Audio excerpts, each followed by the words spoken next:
Hello, everyone. Welcome to this festive occasion.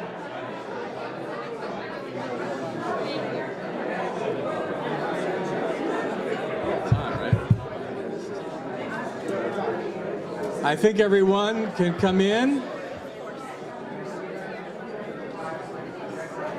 We promise we won't keep you too long, but we have some exciting developments to let you know about and some exciting programs in the offing, as well as some remembrance of a wonderful 50 years for the Center for Peace and Conflict Studies here at Wayne State University. And this is the occasion of our anniversary, and also, I might add, tonight, the occasion of my 35th wedding anniversary with my lovely wife, Mebby, who has been so important to us all, including the Center and Wayne State, where she received her master's degree in urban planning, as a matter of fact. It's my pleasure to introduce for greetings tonight the 12th president of Wayne State University, and we're very honored that he's with us tonight. Dr. M. Roy Wilson took office as president in 2013, having been prior to that Deputy Director of Strategic Scientific Planning and Program Coordination for the National Institute of Minority Health and Health Disparities at the National Institutes of Health. And I want to mention for President Wilson, the Center is undertaking an emphasis area in health sciences and peace, which is very important. And as I'll make known, we'll be welcoming Wayne State's distinguished alumnus, Dr. Craig Spencer, to the campus February 17th. For those of you who are aware of this, Dr. Spencer is the Ebola treating and Ebola surviving doctor with Doctors Without Borders from Liberia, who's in New York City as a faculty at Columbia University. He'll be speaking on our medical campus at the Green Lecture Hall on February 17th in the afternoon. So this initiative is very exciting and it's very appropriate, I hope, for President Wilson's administration. He was also Dean of the School of Medicine and Vice President of Health Sciences at Creighton University, President of Texas Tech University Health Sciences Center, Chancellor of the University of Colorado Denver, Chair and Chair of the Board of Directors of the University of Colorado Hospital. President Wilson chaired the Charles R. Drew University of Medicine and Science and was acting president during part of that time. And so he has a very distinguished career. His own research is on glaucoma and the health disparities that have to do with culture and ethnicity. So very much appropriate, of course, for health sciences and peace. So distinguished president of Wayne State University, M. Roy Wilson, and I also welcome Jacqueline Wilson with us tonight.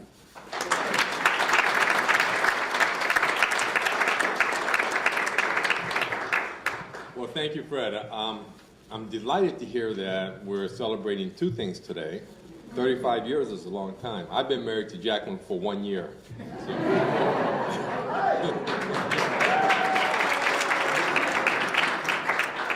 So we have something to aspire to. Well, good evening, everyone, and thank you so much for coming to this very special celebration. We're here to mark, as you know, the 50th anniversary of Wayne State's Center for Peace and Conflict Studies. But we're really here to celebrate, in addition to that, in the anniversary, is 5 decades of the Center's progress in fostering world-class scholarship, research, and community dialogues in the fields of international conflict and peace. That the Center has been here and has thrived for 50 years is a testament to the fact that the work isn't finished. Peace is an abiding concern in our world. A glance at the headlines any day of the week can make peace seem quite elusive. So the work goes on, and we are thankful to have a Center for Peace and Conflict Studies that is doing such good work. The Center offers undergraduate degrees and a graduate certificate, as well as scholarships and internships. It currently has more than 50 undergraduates and 8 graduate students enrolled. It hosts the annual Max Mark Cranbrook Global and Community Peacemaker Awards and Peace Lecture, featuring Nobel laureates, famous speakers, and honorees. The center also supports important faculty research and community lectures on science, technology, and peace. And as was just mentioned, Wayne State alumnus Dr. Craig Spencer will be here shortly, February 17th, with Doctors Without Borders, and has been seen around the news because of his work, not only in Africa, but having gotten Ebola himself. The center also does outreach to local schools by offering the annual Ralph Bunche Institute for Detroit and Canadian high school students with experiential learning in diplomacy, dispute resolution, and diversity training. The center has cultivated international partnerships and hosts seminars locally and abroad on the subject of peace and conflict. Now, this is only a small sampling, and I'm sure you'll hear much more from others as the evening goes on. But I think sometimes we tend to think that peace and conflict are matters that can best be handled by organizations like NATO or the United Nations or presidents and prime ministers.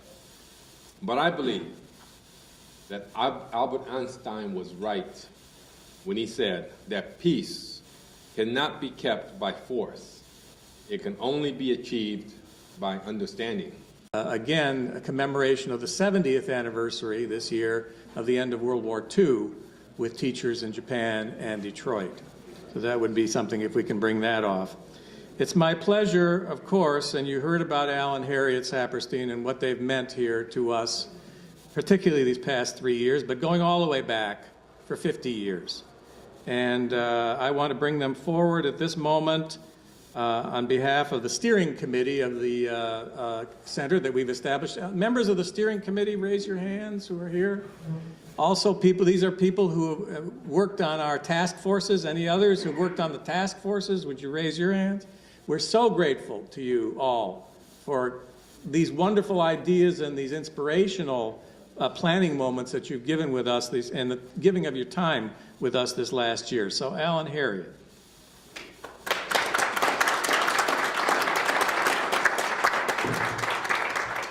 You get two for the price of one. And although it's not our anniversary, we've managed to resolve conflicts for more than 58 years of marriage. Yes, I was a child bride, but I was legal. Al? Well, I have a tendency to speak too long also, so I'm going to read my comments. But I'll be glad to talk about this afterwards. Historically, colleges and universities have been the means by which civilization is preserved and advanced. They have maintained and guaranteed the excellence of the necessary tools promoting and advancing them. As such, they have been divided into disciplinary departments: mathematics, theology, philosophy, biology, physics, etc. These colleges and universities have been primarily directed at the present and future elites of their societies. But the master carpenter needs many tools to make his fine furniture. Not only must he master each tool, but also know how they interact with each other and their environment. The real world, for which the college or university supposedly prepares its students, is not divided into disciplines. Thus, the graduate must integrate the various tools with each other and with the real environment he or she faces. Some succeed in doing this, but many do not. Similarly, some individual academics successfully carry out the required interdisciplinary teaching, research, community, and government service, but many do not. Many prominent universities worldwide successfully breached the disciplinary walls by setting up and maintaining appropriate centers containing students and staff and directed to the wider world, internally and externally, providing education, new knowledge, and service to society and its governments. Historically, Wayne State has not been in the lead as one of these featuring interdisciplinary and interinstitutional activities. But a notable exception has been its Center for Peace and Conflict Studies. For 50 years, it has taught students and community members about domestic and international security and conflict resolution. Its members have provided service to local police departments, research and advice to governments, both national and international, With minimal resources, it has attained national and international recognition. Its graduates have attained and fulfilled important roles in society. Its unique dual focus of academic research and community engagement is why Harriet and I have been so engaged in helping to develop and secure its future. It must continue, and with the help of those in this room and elsewhere, it can do so.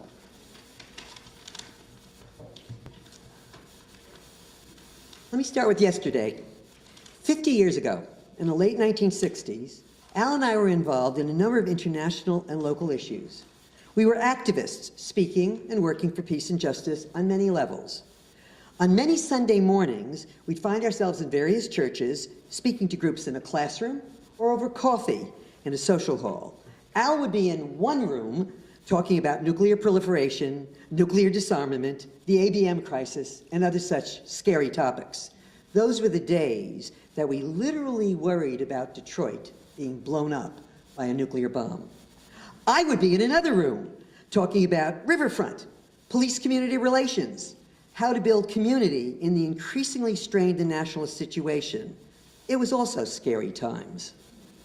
Today, or tonight, we are in one room with others who are still similarly concerned with the many conflicts that threaten our world and even the earth itself.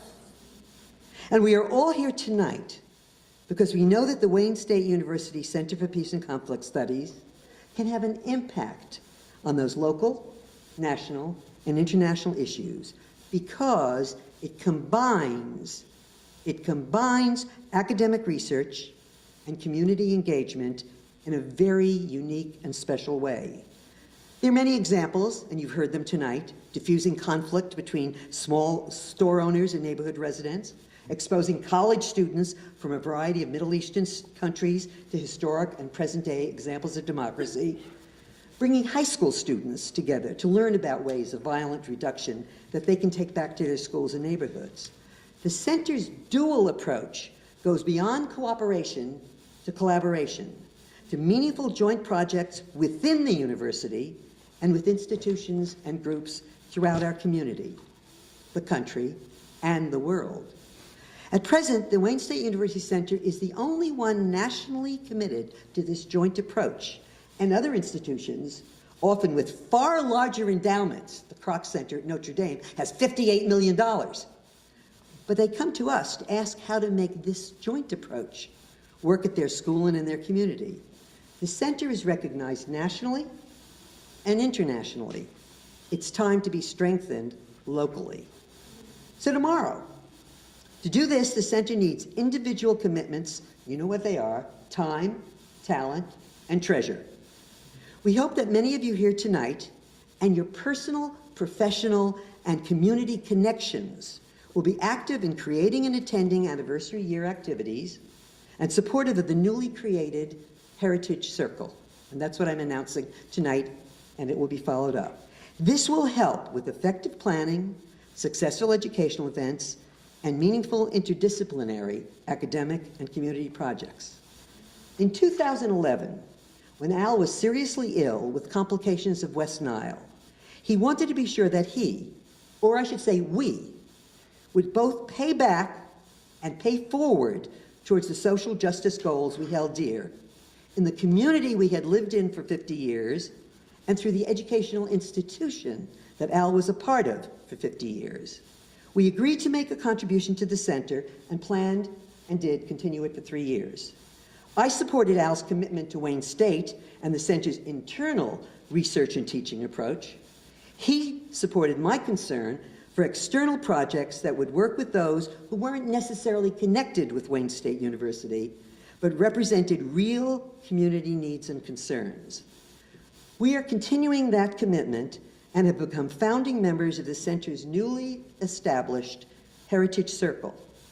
This circle will be made up of supporters of all gift levels who make a 3-year commitment to support the center.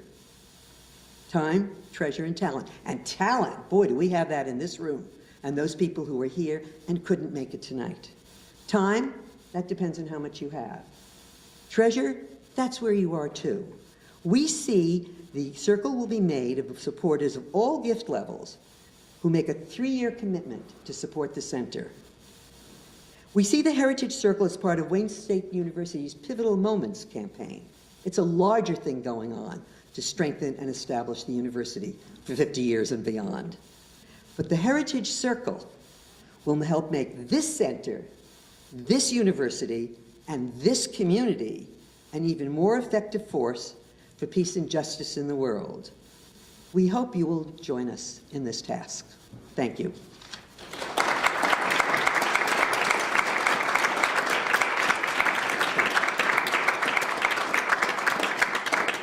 And now Martha will tell you how. And that leads me to welcome to the stage, so to speak, someone who's helped shepherd us with a mighty right arm through this past year and longer of planning, actually 2 years, and that's Martha Schlesinger. So Martha, come forward and tell us how we can participate.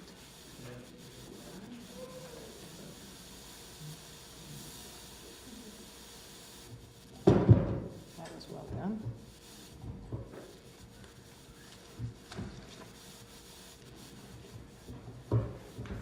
The short answer is this, which you will see outside on the high tables when we leave this room, which will be in just literally a couple of minutes. During this week last year, exactly this week last year, a 6-month strategic visioning process began. Many of you were a part of it. I'm delighted to say that there are also many faces here tonight who are not a part of it, and we hope that you will engage this year and in the years to come with the center. The keynote speaker that night, Dr. Gary Mackless, set the tone for the entire 6 months of projects. And while Provost Winters said it was 18 months, it might have felt like 18 months. It was only 6 months, but it was 18 meetings. So do the math. Dr. Mackless challenged all of the task force participants to embrace clarity, courage, and the coming together for the common good. And the task force participants, all 90 of them, embraced this with vigor.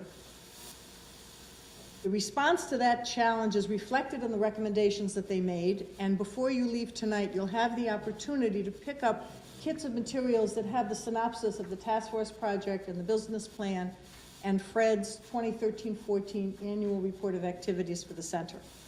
Dr. Mackless couldn't be with us here tonight, he's in Europe, but he asked that I convey to all of you and to the center his congratulations on the 50th anniversary and best wishes for all of the activities that we're going to engage on in the year coming. 50 years ago, and I remember it because like many of you, I lived through it, was a time of enormous political change and upheaval. I really thought, and I'm sure many of you did, that the battles that we fought then and the victories that we had were won. I was wrong. We were all wrong. Many of the battles that we fought in the 60s and 70s and 80s and 50s for stronger, more inclusive society, for racial, gender, and economic equality, for reduced levels of violence, and for greater levels of cooperation and understanding were temporary victories. It's sad, but it's true. On the other hand, through the past 5 decades, the center has been present in combating and helping to solve all of these things. You heard many different perspectives on that tonight. I will not reiterate them. But the thing that is very clear is that building a better world is not somebody else's job. Can't be done by somebody else. Has to be done by everybody in this room, everybody you know, everybody you work with, everybody in your community. We have to do it together. So let me suggest that tonight, on this eve of the 50th year of the center, that all of us resolve to be involved, get involved, and stay involved with the center and with other activities in Detroit, in the United States, and around the world. If technology has done nothing else, for those of us who are technologically challenged, it has made it very clear we live in a very, very small universe, and we really need to deal with each other. So how to do that?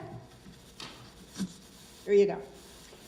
This little card has listed on it 7 things that are now called working groups. I will not read them to you. You can read them for yourselves. But these working groups will direct the programs and be the nucleus of the activity developers for the center for this anniversary year and the years coming.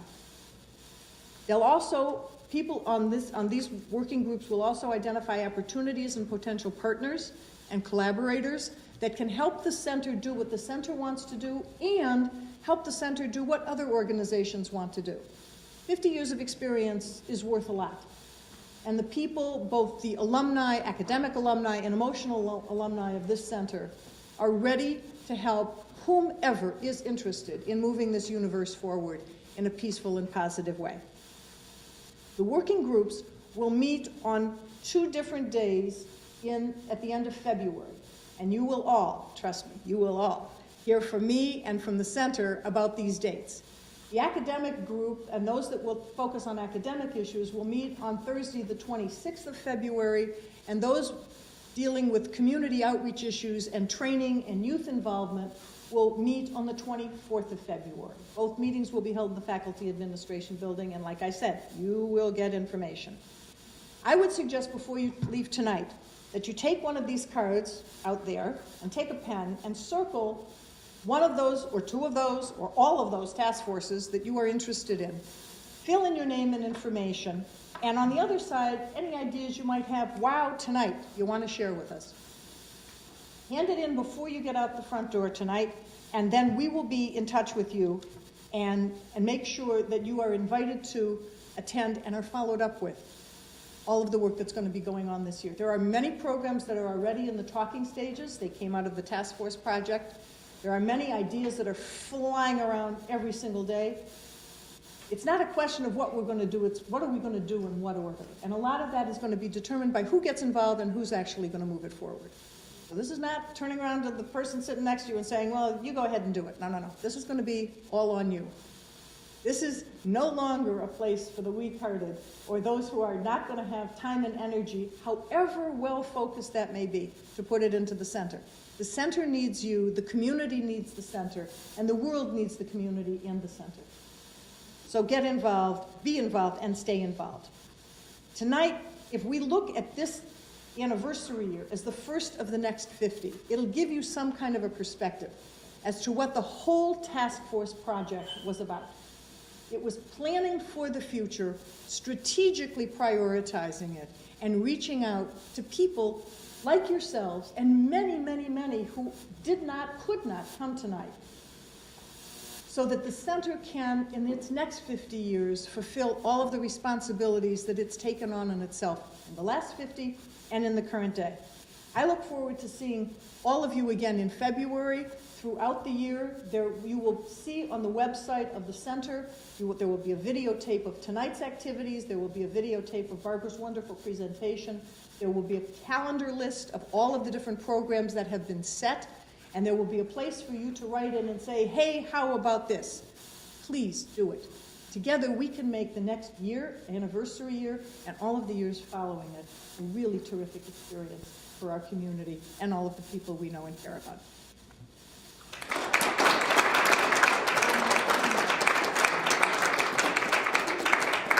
Thank you, Martha. This brings to a close the festivities of the formal nature. I'm told there's more food out there and drinks and a chance to mingle. I did want to mention a couple of other events that we have of note that should be mentioned. In March, we're going to be welcoming Dr. Abigail Disney, who is, she turns out, of course, to be the grandniece of that other known Disney. And however, in her own right, she's become a fantastic, recognized filmmaker around the world on issues of women and peacemaking. And she's the director or producer of the famous film Pray the Devil Back to Hell, which dealt with the women's peace movement in Liberia and its massive impact on ending that war. She's going to tell us about a couple of other new films she's bringing forth, and that will be March 12th, and you'll be hearing more about that at Next Energy, where we'll have that event at Next Energy. You also see a flyer out there about a human trafficking event that our students have been putting together with Barbara You're invited for that next week, and there are all kinds of good things coming on the calendar. And please, Martha has mentioned to you to take a packet of information, our reports, but as you do, take a celebratory poster, which is Lillian Genser's World Pledge Peace Poster for children and of all ages, and have that as your souvenir for tonight. It's a wonderful remembrance of Lillian and all that has been meant in her legacy at the center. So thank you so much for being here. I want to mention and with thanks to our staff who have made this possible, some of them still sitting out there, Barbara Jones, who you met with the visuals, Mary Catherine Burnett, our administrative assistant, Bernadette Wilson, Jasmine Brantley, one of our student assistants, along with Sharia Solomon, Martha, of course, Martha Schlesinger, and Rochelle White of the Wayne State Special Events Office, who has helped bring this all about. Thank you for being here, and we'll see you again many times during our anniversary year coming forth in 2015. Thanks so much.